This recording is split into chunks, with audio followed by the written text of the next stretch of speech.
All right, buckle up, everyone. We're going on another deep dive. Sounds fun. Today, we're talking about something I think we can all relate to. Airplane etiquette. Ah, the unspoken rules of the skies. Exactly. And we've got a juicy source. Mm. A viral TikTok video by a flight attendant named Cher Killo. I think I saw that one. Yeah, it's been making the rounds. She's been a flight attendant for 5 years. Wow, 5 years of dealing with passengers. That's got to be interesting. She's seen it all. And she's not afraid to call out the worst passenger behaviors. I bet. So what kind of things is she talking about? Well, let's start with something I think a lot of us have probably encountered. Manspreading. Oh, yeah. That's always a joy. Especially in the middle seat. Ugh, the dreaded middle seat. There's never enough space. And then you've got someone invading your already limited personal space. Not cool. Exactly. Cher talks about those passengers who, spread their knees all the way into your seat section. I've definitely been there. It's like they think they've paid for 2 seats. Right. It's so inconsiderate. She even points out that she's 5'8" Mm-hmm. and manages to keep her knees within her own seat boundaries. So there's really no excuse. It makes you wonder, why do people do this? I don't know. Maybe some people are just completely unaware of how much space they're taking up. Yeah, maybe it's a lack of self-awareness. Yeah. But I also wonder if it's a power dynamic thing. Oh, interesting. Like, I'm taking up this extra space and you just have to deal with it. Exactly. It's like a silent battle for territory at 30,000 feet. That's a good way to put it.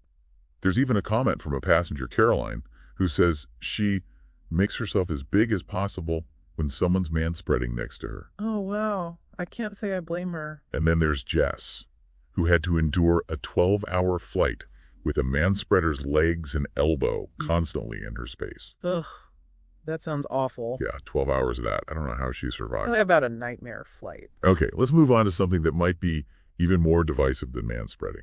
More divisive. I'm intrigued. Strong perfume. Ah, yes. That can be tricky on a plane. Everyone has different scent preferences, but in a confined space like an airplane cabin. It can be overwhelming. Exactly. And Cher's stance is that strong perfumes should be banned outright on planes. Really? Wow. She argues that they can trigger nausea, especially for those prone to motion sickness. I can see her point. It's like being trapped in a small space with someone who just doused themselves in perfume. Yeah, it's not exactly the aromatherapy experience you're hoping for on a flight. But then again, some people might genuinely not be aware of how strong their perfume is or how it affects others. That's true. And to be fair, as Cher points out, she'd rather smell perfume than body odor. Well, yeah, I think we can all agree on that. So, a gentle reminder to all of us to prioritize hygiene when traveling. Absolutely. It's about finding that balance between personal preference and consideration for others. Okay, speaking of hygiene, and this is where I personally get a little squeamish. Go on. What about those passengers who decide to go barefoot in the cabin? Oh, no. Please tell me this isn't about... It is. Cher's reaction. Jail time for those who dare to bare their toes. Jail time. Wow, she's serious about this. I mean, I get it. I'm not one to judge people's comfort choices, but the thought of someone walking around barefoot, especially after using the lavatory... Oh, that's where I draw the line. Cher actually talks about seeing soggy, pee-covered socks. Oh, my God. And she says it happens at least once a week. Once a week. At least. Yeah. It makes you wonder why people do this. I have no idea. Is it just a matter of being too comfortable? Or is there something else going on? Maybe some people just forget they're not at home. Like they slip off their shoes to relax and completely forget they're in a shared space. Yeah, maybe. But I also think it speaks to a larger issue of, like, shifting social norms. What do you mean? Well, what was once considered inappropriate behavior in public spaces is becoming increasingly acceptable. Oh, interesting. And that can lead to, confusion and conflict. So, like those unspoken social contracts are kind of evolving. Right. And not everyone's on the same page. So, what does all this mean for us as passengers?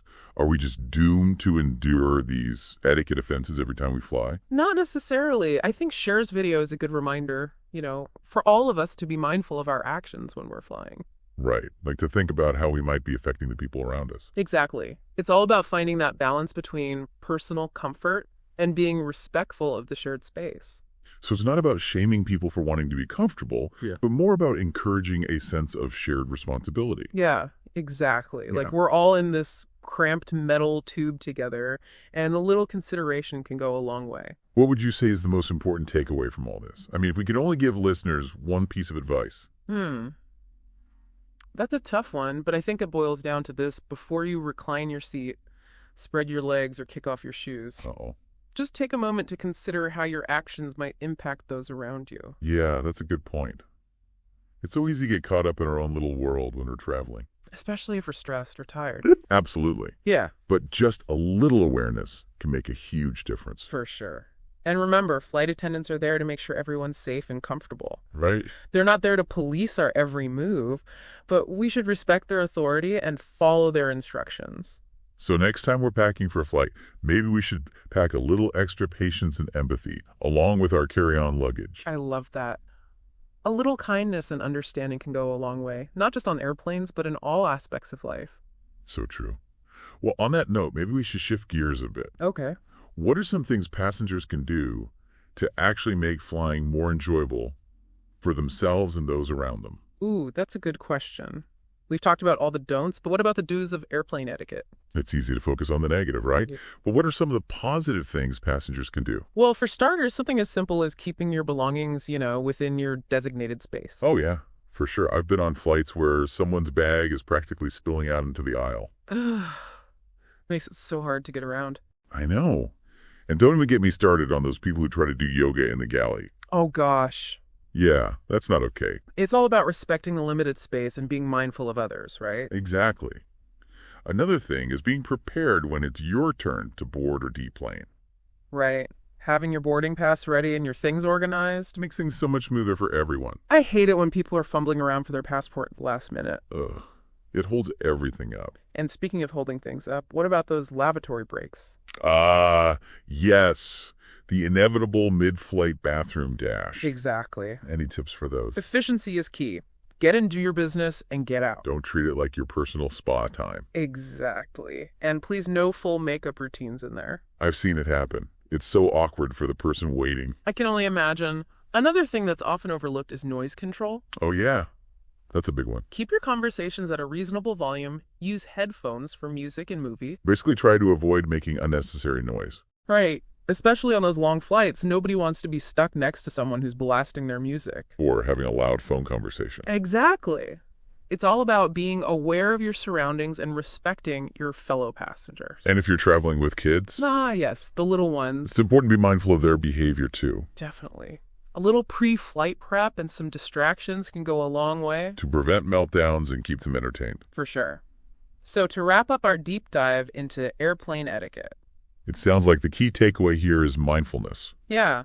Being aware of our actions and how they impact those around us. Respecting shared space and treating others with kindness. Couldn't have said it better myself. So as we prepare for landing on this deep dive, No, I like that. I want to leave you with one final thought.